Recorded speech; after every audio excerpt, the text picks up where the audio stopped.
नमस्कार। एक बार पुनः आप सभी का साहित्य और अध्यात्म में हार्दिक स्वागत है। वंशी विभूषित करात नवनीरयाभात पीताम्बरादरुणबिम्ब फलाधरोष्ठात् पूर्णेन्दु सुंदर मुखार्दरविंद नेत्रात् कृष्णात् परं किमपि तत्त्वयहं न जाने, कृष्णात् परं किमपि तत्त्वयहं न जाने। आप सभी को निर्जला एकादशी की हार्दिक शुभकामनाएं। आज हम निर्जला एकादशी के पर्व पर चर्चा करेंगे। मैंने अपने पिछले साल अपने चैनल पे वीडियो डाली थी निर्जला एकादशी की, आप चाहें तो उसे देख सकते हैं। एक बार पुनः हम एक नए तरीके से निर्जला एकादशी के बारे में जानेंगे। जैसा कि आप सभी को पता है, निर्जला एकादशी साल भर की एकादशियों का फल प्रदान करने वाली होती है। जो भी व्यक्ति केवल निर्जला एकादशी ही व्रत करता है उसको साल भर की 24 एकादशियों का फल बड़ी सुलभता से प्राप्त हो जाता है और उसे बड़ी सुलभता से स्वर्गलोक की प्राप्ति भी हो जाती है। भीमसेन जी ने ऋषि वेद व्यास से प्रश्न किया था कि ब्रह्मर्षि, मेरे जो उदर में वृक नाम की अग्नि है वह कभी शांत नहीं होती। मैं जितना खाता हूँ तभी वह अग्नि शांत होती है। मेरे सभी भाई, मेरी माताएं जो है एकादशी का व्रत करती हैं और मुझे भी करने को कहती हैं, लेकिन मेरे में क्षमता नहीं है कि मैं उस व्रत को कर पाऊँ।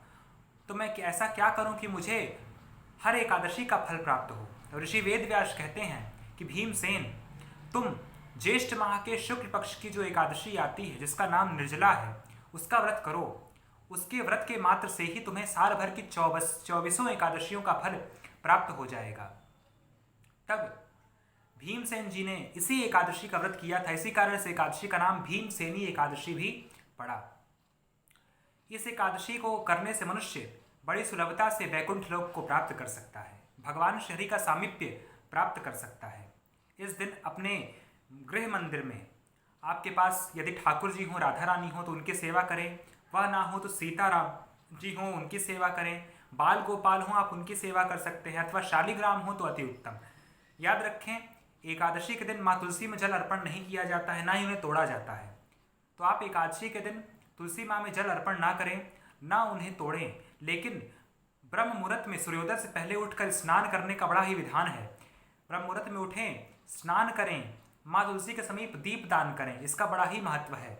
और अंदर अपने मंदिर में आके भगवान को विधिवत स्नान कराएं, नवीन वस्त्र पहनाएं, भगवान को पुष्पमाला, पीले पुष्प अर्पित करें। भगवान को पीला पुष्प, पीली चीज़ें अति प्रिय हैं और उन्हें बड़े भक्ति भाव से उनकी दिन भर सेवा करें, भजन कीर्तन करें, नाम जप करें। इससे बढ़कर कुछ नहीं है।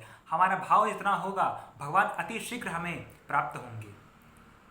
इस दिन एकादशी व्रत का महात्म पाठ पठन करना बड़ा उत्तम माना गया है। उसे पढ़ें, किसी को सुनाएं तो बहुत ही अमोघ फल प्रदान करने वाला होता है। इस एकादशी में जल से भरे घड़े का दान करना बेहद शुभ होता है। किसी जरूरतमंद व्यक्ति को आप दान कर सकते हैं, अथवा मंदिर में किसी ब्राह्मण को दान कर सकते हैं। हाथ डुलाने वाला पंखा आप दान कर सकते हैं, आम दान कर सकते हैं। जो फल आते हैं इस समय, तरबूज, खरबूज, खीरा, ककड़ी, इस सब का दान कर सकते हैं। लेकिन याद रखें, आपको इस दिन जल ग्रहण नहीं करना है। शास्त्रों में लिखा है कि निर्जला एकादशी के दिन जो व्यक्ति जलपान करता है वह व्यक्ति उस दिन सुरा पीता है, अर्थात वह जल उस दिन उसके लिए सुरा के समान यानी शराब, मदिरा के समान हो जाता है। कंठ के नीचे वह उतरते ही उसके लिए मदिरा के समान हो जाता है। इसीलिए निर्जला एकादशी के दिन जो है जल पीना निषिद्ध माना गया है। लेकिन यथाशक्ति तथा भक्ति, अर्थात आपकी जितनी शक्ति है उतनी भक्ति, उतना सामर्थ्य ही प्रभु देखते हैं। यदि आप में सामर्थ्य नहीं है कि आप निर्जला एकादशी का व्रत करें तो आप फलाहार लेकर भी व्रत कर सकते हैं, दूध लेकर, फल लेकर, अथवा जो फलाहारी चीज़ें होती हैं, मूंगफली, मखाना, अथवा जो आप लेकर व्रत कर सकते हैं। लेकिन आप अन्न का इस दिन परित्याग करें, अन्न नहीं ग्रहण करना चाहिए। एकादशी के दिन अन्न में राक्षस का वास होता है, इसीलिए एकादशी के दिन अन्न ग्रहण ना करें। आप बिना जल पिए व्रत नहीं कर सकते हैं तो आप फलाहार रहकर व्रत करें और द्वादशी के दिन किसी एक ब्राह्मण को भोजन करावें, अथवा वह ना हो पाए तो केवल उनके नाम का अन्न दान करें। और भगवान की पूजा अर्चना करने के बाद तुलसी पत्र से पारण करने के पश्चात ही आप अपना व्रत खोलें। इस प्रकार यह संपूर्ण व्रत की विधि बतलाई गई है। इस दिन भगवान का ज़्यादा से ज़्यादा नाम जप करें, भगवान का भजन कीर्तन करें, उनके नामों का जाप करें। विष्णु सहस्त्र नाम का पाठ करना इस दिन बेहद शुभ माना जाता है। इस दिन आप विष्णु सहस्त्र नाम का पाठ अवश्य करें। दिन भर भगवान की सेवा में लगे रहें, भगवान की विधिवत सुबह शाम आरती करें। यह एकादशी का व्रत बेहद ही मंगलकारी है। जो व्यक्ति इस एकादशी को करता है उसे साल भर की 24 एकादशियों का फल बड़ी सुलभता से प्राप्त हो जाता है। तो आप सभी इस व्रत को अवश्य करें और लोगों को भी करने को कहें। साल भर की 2 एकादशी, ज्येष्ठ माह की और कार्तिक माह की, यही 2 एकादशी ऐसी होती है जो अमोघ फलदायिनी होती है। तो आपको यह व्रत अवश्य करना है।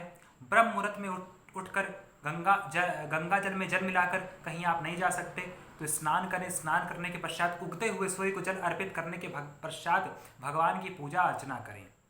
श्रीमद् भागवत का पाठ, श्रीमद् भगवत गीता का पाठ, यह पाठ आप अवश्य करें और दान भी अवश्य दें। द्वादशी के दिन जब आप व्रत को खोलें तो चावल का दान अवश्य दें।